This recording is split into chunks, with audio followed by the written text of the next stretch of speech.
नमस्ते दोस्तों, प्रस्तुत है शिवाजी सावंत की प्रसिद्ध उपन्यास छावा का 10वां भाग। संभाजी राजा ने बटु वेश उतारकर राजवेश धारण कर लिया। कहारों ने जय भवानी की गर्जना करते हुए पालकी उठाई और पालकी राजगढ़ के पर्वतीय दुर्ग पर चढ़ने लगी। उस पालकी में महाराज के साथ संभाजी भी बैठे थे। पालकी के पीछे मोरोपंत अपने श्यालक कृष्ण जी और काशी पंत के साथ पहाड़ पर चढ़ते आ रहे थे। लक्ष्मीबाई एक डोली में बैठी थी। किले के पाली दरवाजे तक पालकी पहुंची और किले की नौबत इतनी जोर जोर से बजने लगी कि शायद पहले कभी ना बजी होगी। नौबत की दुड़ दुड़ दुम बस सुनते ही किले के बंदूकों, पटाखों और तोपों ने भी अपने कंठों की रुद्र ध्वनि गुंजा दी। धमाकों की आवाज की गुंजन से मावल की घाटियां दहल उठी। ऊपर दुर्ग में जीजाऊ, धाराऊ और पुतलाबाई को अनुभव हो रहा था कि जैसे तोपों, बंदूकों की धड़धड़ाहट की अपेक्षा उनके अपने हृदयों की धड़कन ही कान सुन्न किए दे रही हैं। पालकी संजीवनी माची पर आकर ठहर गई। यहाँ आकर महाराज और युवराज संभाजी नीचे उतर पड़े। वे साथ साथ चल रहे थे और विश्वास पात्र सरदारों, सेवकों का समुदाय पीछे पीछे चल रहा था। माची पर जितने लोग थे वे आकर उनके चरण छूने लगे। संजीवनी माची से ऊपरी कोट में जाने के लिए एक सुरंग से होकर जाना पड़ता था। सब लोग सुरंग के मुख तक आए। प्रहरियों ने सुरंग के मुख की शिला को दूर हटाया। महाराज और संभाजी सुरंग में प्रविष्ट हो गए। मशालों का भूसर मंद प्रकाश सीढ़ियों पर पड़ रहा था। चलते चलते दोनों एक विशेष सीढ़ी पर पैर रखते ही ठहर गए। उन्होंने एक दूसरे को देखा। उन्हें स्मरण हुआ आया, यही एक बार महाराज ने कहा था और संभाजी ने सुना था, भोसले वंशीय जनों को सुरंगों से क्या भय, चाहे वे रास्ते की सुरंगें हों अथवा जीवन के मार्ग की। ऊपरी कोट आ गया। सब विशिष्ट जन दहलीज तक आ चुके थे। किसी को कुछ अनुमान भी न था कि तभी भीतर से गाढ़े की साड़ी पहने धाराऊ अपने गुदे हुए हाथों में एक काला मुर्गा पकड़े एकदम सामने आ गई। बाल शंभू को सामने देखते ही उनका देहाती कुनबी प्यार उमड़ पड़ा। मुख से बोल निकल पड़े, अरे मेरे लाल, कहाँ था रे तू? उसने हाथ में पकड़े उस मुर्गे को संभाजी के चारों ओर 3 बार घुमाकर निछावर कर दिया। भयभीत मुर्गा बड़ी विचित्र सी आवाज में चीखा। पंख फड़फड़ाते हुए उस मुर्गे को फिर धाराओं ने दूर फेंक दिया। आओ! संभाजी ने सबके सामने उनके कुनबी चरणों में अपना राज मस्तक रख दिया। आंचल में ज्यों कोई पूजा के नारियल को संभाल कर ले, इसी प्रकार धाराओं ने झुककर बाल शंभू को अपने शरीर से दृढ़ता से लिपटा लिया। उसका मौन मन कह रहा था, महाराज के इस लाल को कभी किसी पापी की नजर न लगे। धाराओं के नेत्र रूपी मावल देश की 2 गगरियां का जल टपकने लगा। धाराओं से अलग होकर संभाजी चौक के पत्थर की बनी देहली पर महाराज से सटकर खड़े हो गए। सुहागिनों ने उनके चरणों को भरी हुई गगरियों से जल से धोया। संभाजी के पांवों में पैदल यात्रा के कारण बिवाई फटी हुई थी। उसमें वह जल घुसा तो चरचराहट होने लगी। प्रज्वलित नीराजनों से उनके मुखमंडल की आरती उतारी गई। संभाजी की उत्सुक दृष्टि रह रहकर खोज रही थी मां साहिबा को। देहली पार करके वे महाराज के साथ मुख्य चौक में आए। राजमाता जीजाबाई आज शायद पहली ही बार वहां तक आई हों। फिर वहां खड़ा रहना भी उनके लिए संभव न हुआ। वात्सल्य की नदी उल्टी बहने लगी।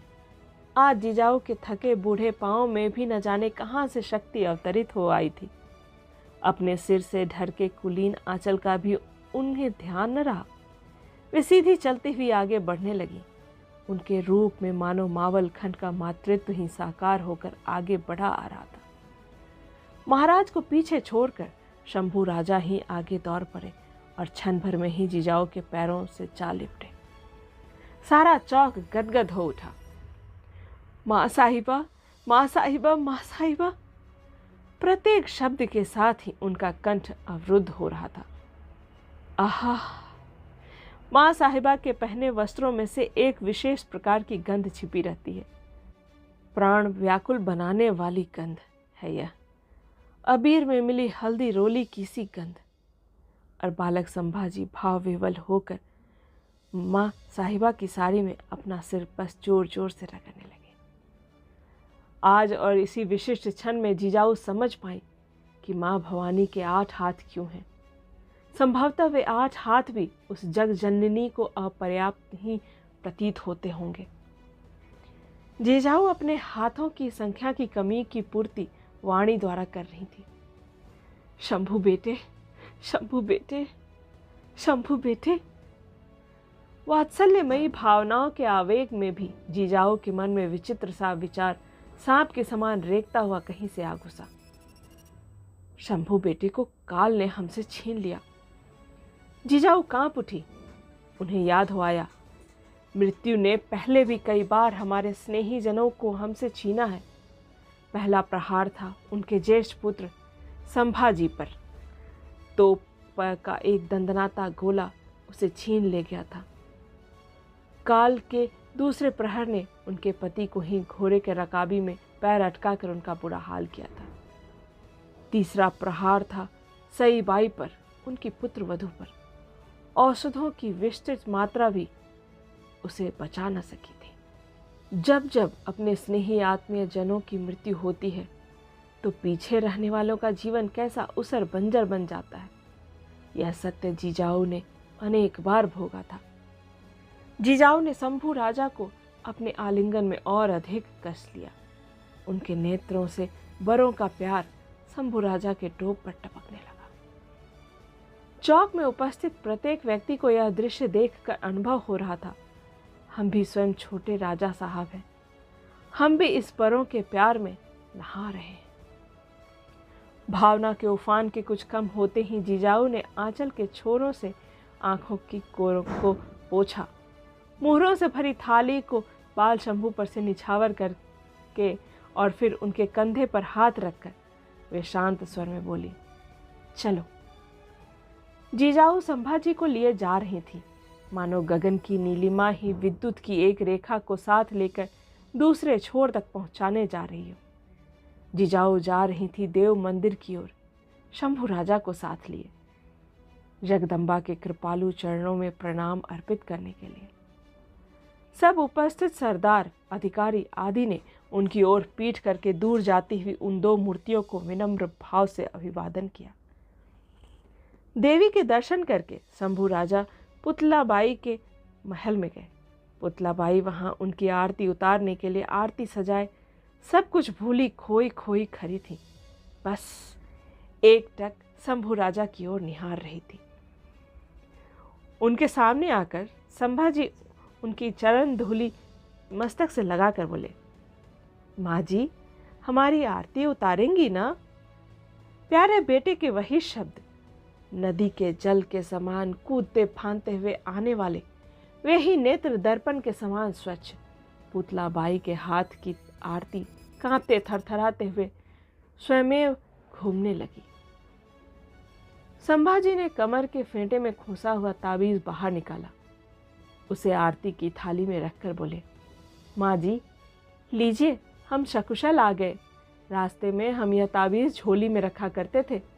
माँ जी, सच कहते हैं, जब तक झोली कंधे में लटकी हुई होती थी तब तक किसी प्रकार का भय आतंक हमें सताता नहीं था। हाँ, बहुत प्रभावशाली है वह तो। पुतलाबाई के मन में थाली में रखे ताबीज को देखते हुए विचार आया।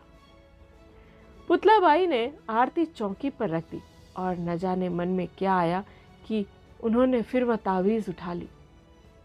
शंभू राजा के पास जाते हुए मौन रहकर उन्होंने वह ताबीज उनकी भुजा में बांध दिया और प्यार से उन्हें अंक में भर लिया। पुतलाबाई को शंभू राजा में एक विचित्र रूप दिखलाई दिया, सई बाई का रूप, काले धागों का बुना हुआ, सांवले वर्ण का। वहां से शंभू राजा सोयराबाई के महल में गए। पांव पर माथा टेक कर उन्होंने बड़ी माँ जी के दर्शन किए। उन्हें ऊपर उठाते हुए सोयराबाई ने कहा, सोचती हूँ हमारे श्रीमान जी के मुख से यह कैसे कह सके कि तुम्हें काल ने छीन लिया। उठो, चिरंजीवी बनो। इस किले में सब लोगों ने तुम्हारे मृत कर्म पूर्ण किए हैं। माँ साहिबा को यह सब कहना ही होगा। 1 लाख लोगों को अन्नदान कराए बिना इस दोष का परिहार नहीं हो सकेगा। संभाजी के माथे पर बल पड़ गए। अपनी थकी हुई आंखों से वे सोयराबाई के पैरों पर अंकित महावर के बेल बूटों का घुमाव देख रहे थे। सोयराबाई की बातों में भी महावर के बेल बूटों के समान गुत्थियां ही थी, परंतु उन बेल बूटों की गुत्थी का सिरा संभाजी को मिल ही नहीं रहा था, मिल भी नहीं सकता था। उस दिन रात्रि के समय जीजाऊ के महल में पलंग पर संभाजी आंखें मूंदे लेटे हुए थे। वास्तव में मार्ग की थकावट के कारण उन्हें नींद आ जानी चाहिए थी, परंतु वे जाग रहे थे। उनके मन में प्रश्नों की मार से धूल उठने लगी थी। हमें काल ने छीन लिया? स्वयं महाराज साहब ने ही यह सब लोगों से कहा। इस किले में लोगों ने हमारी मृतक क्रिया पूरी की, क्यों? आबा साहब ने क्यों किया ऐसा? इसमें भी उनका कोई भला इरादा ही होगा क्या? यदि इरादा भला ना होता तो वे हमारे खातिर दूर से नीचे उतर कर क्यों आते? सोचते सोचते ही नींद उनकी पलकों पर सवार हो गया। उनकी पिंडलियों की तेल लगाकर मालिश करने में मग्न धराऊ उनकी झपकती पलकों को देख रही थी। ममता तो बस एक ही बात जानती है, मूक रहकर सेवा करना। धाराओं थी ममता, साक्षात वात्सल्य थी वह। मार्गशीर्ष मास की धुंध भरी पूर्णिमा का दिन गुंजन मावल प्रदेश में उदित हुआ। स्नान करके टोप सिर पर धारण किए संभाजी जीजाऊ के महल में आए। जीजाऊ ने पीतल की सलाई से उनके मस्तक पर द्विदल शिव तिलक अंकित किया। फिर उनके साथ जीजाऊ दरबार की ओर चल पड़ी। उनके पीछे चल रहे थे सेवक तथा सैनिकगण, हाथों में थाल लिए, जिनमें वे सोने की मोहरें भरी थी, जिन्हें जीजाऊ ने बिल्व पत्र समर्पण के व्रत की स्मृति रूप संजो कर रखा था। आज वे मोहरें दान के रूप में बांटी जाने वाली थी। आज राजगढ़ का दरबार सम्मान पात्र अधिकारियों से सुशोभित था। यह दरबार आज भरा था सम्मान प्रदानार्थ। आज महाराज सबके सामने कृष्णाजी पंत, काशी पंत एवं लक्ष्मीबाई को सम्मानित करना चाहते थे। उन्होंने युवराज संभाजी को मथुरा से सुरक्षित रूप में यहाँ पहुंचाया जो था। जीजाऊ और युवराज शंभू दरबार में आए। राजासन पर बैठे हुए महाराज जीजाऊ को देखते ही आदर भाव से उठ खड़े हुए, उनके सम्मुख गए। दरबारी लोगों ने भी उन्हें मुजरे किए। जीजाऊ, महाराज और संभाजी ऊंचे आसन पर बैठ गए। महाराज का इशारा पाकर दरबारी गण भी बैठ गए। दरबार प्रारंभ हुआ। सेवकों ने मोहरों से भरे थाल बैठक की एक ओर पंक्ति में सजा कर रख दिए। राजसभा की प्रथा के अनुसार हल्दी रोली की डलिया सबके सामने घुमाई गई। सबने उसमें से चुटकी भर हल्दी रोली लेकर मस्तक पर लगाई और सामने बिखेर दी। महाराज ने बैठे बैठे ही पंत अमात्य नीलोपंत की ओर देखा। नीलोपंत आगे बढ़े और उन्होंने आज के दरबार के आयोजन का प्रयोजन कह सुनाया। उत्तर में महाराज बहादुर पर घोर संकट आया था। महाराज ने अत्यंत निपुणता से शत्रु की कैद को भेद डाला। देश की ओर वापसी लौटने के लिए बैरागी का वेश धारण किया, परंतु मार्ग में एक कठिनाई आ उपस्थित हुई। छोटे महाराज को साथ लेकर चलना कठिन सिद्ध हो रहा था। इस कारण सरकार बहादुर ने छोटे महाराज को मथुरा के त्रिमल परिवार के हाथ सौंप दिया। त्रिमल महाशयों ने प्रयत्नों की पराकाष्ठा करके इस घर का अलंकार इस घर तक ला पहुंचाया है। इस कारण त्रिमल परिवार के 3 सदस्यों का सम्मान करना आवश्यक है। यह सोचकर महाराज ने आज यह दरबार आयोजित किया है। इस दरबार में सम्मान के रूप में उपर्युक्त काशी त्रिमल मथुरा निवासी को नकद रुपए 25,000। नीलोपंत रुक गए। मोरोपंत के पास बैठे हुए काशी पंत त्रिमल उठे और विनम्र भाव से बैठक के निकट आए। महाराज और युवराज संभाजी ने चांदी के रुपयों से ऊपर तक भरे हुए तबकों को हस्त स्पर्श दिया। काशी पंत ने झुककर मुजरा करके उन तबकों को हाथों में लिया। उनके हाथ और मन भरे भरे थे। मथुरा में रहते समय वे जिस श्रद्धा भक्ति भरी दृष्टि से यमुना मैया को देखा करते थे, उसी भावपूर्ण दृष्टि से वह आज जिजाऊ मैया के दर्शन कर रहे थे। अपने हाथों वाले तबक को एक ओर रखकर उन्होंने बैठक पर विराजे हुए महाराज, युवराज तथा जिजाऊ माजी राज परिवार की उस त्रिमूर्ति को उत्तरीय शैली से साष्टांग दंडवत किया। उपरने की जरीदार किनारी को सीधा करते हुए नीलोपंत आगे कहने लगे, त्रिमलों की मातृश्री माताजी लक्ष्मीबाई मथुरा निवासी को नकद रुपए 25,000। नीलोपंत ने रानी वर्ग की बैठक के चिक के एक और एक बार देखा। पर्दा थोड़ा सा हिला और महिलाओं की बैठक के स्थान से लक्ष्मीबाई बाहर आई। जीजाऊ के हस्त स्पर्श के बाद उनके द्वारा दिया गया चांदी के रुपयों का तबक लक्ष्मीबाई ने अपने कंपायमान हाथों में थाम लिया। आंसू भरी आंखों से वह जीजाऊ को निकट से देख रही थी। उनके हाथ में चांदी के रुपयों से भरे पूरे तबक थे और उनकी दृष्टि को दिन के उज्जवल प्रकाश में भी दुग्ध ध्वल चांदनी छाई हुई सी दिखाई दे रही थी। तबक को एक किनारे रखकर लक्ष्मीबाई प्रणाम करने के लिए झुकने लगी। बहन, हम पर तुम्हारा असीम ऋण है, यह क्या करती हो? काश हमारे लिए संभव होता तो हम स्वयं ही फल फूलों से तुम्हारी गोद भर देती। यहीं आज इस राजसभा के सामने। जीजाऊ ने लक्ष्मीबाई को हाथ थाम कर उठाते हुए कहा, हमारी मांग सुनिए। यह खेदमय अनुभूति उस समय जीजाऊ के मन को झकझोर गई। काशीपंत, कृष्णा जी और विशा जी को विश्वास राव उपाधि दी गई। उन्हें पहनावे, पालकी, हाथी आदि देकर विशेष रूप से सम्मानित किया गया। दान भरे तबक युवराज संभाजी के सामने आते जा रहे थे। नाम की घोषणा होने के पश्चात संभाजी उन तबकों को हस्त स्पर्श दे रहे थे। उपवास के पारण को पूर्ण करके दरबार में बैठी हुई जीजाऊ का मन संतोष से भरा हुआ था। तबक अब समाप्त होने वाले थे।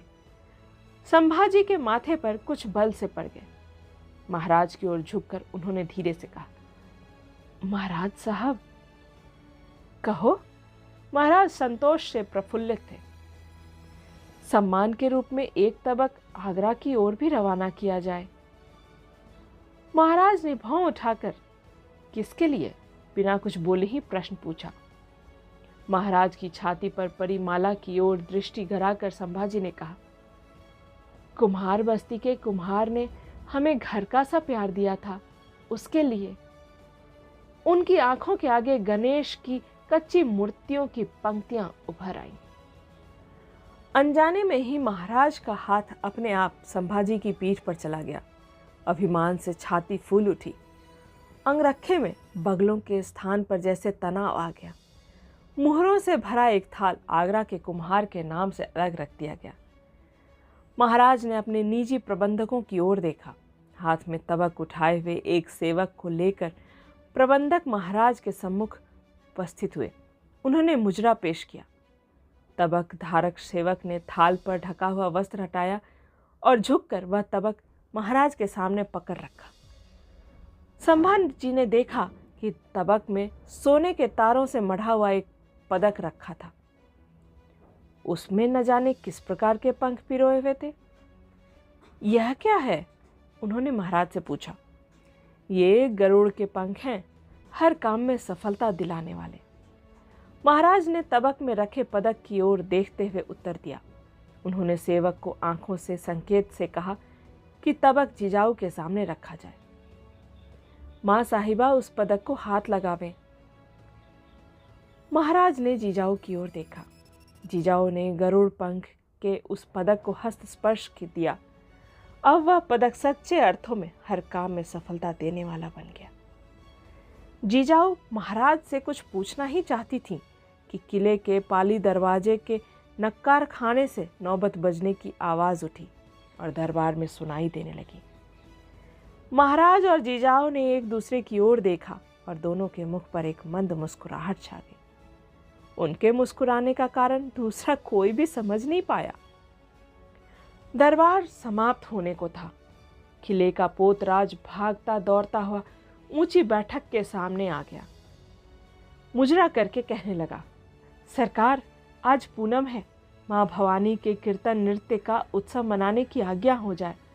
रात्रि को महाराज और आप सभी सामंत सरदार उस कीर्तन नृत्य के समय उपस्थित रहे। हाँ हाँ, जरूर। महाराज ने पोतराज को पान का बीड़ा और नारियल दिया। दरबार समाप्त हो गया। धन्यवाद।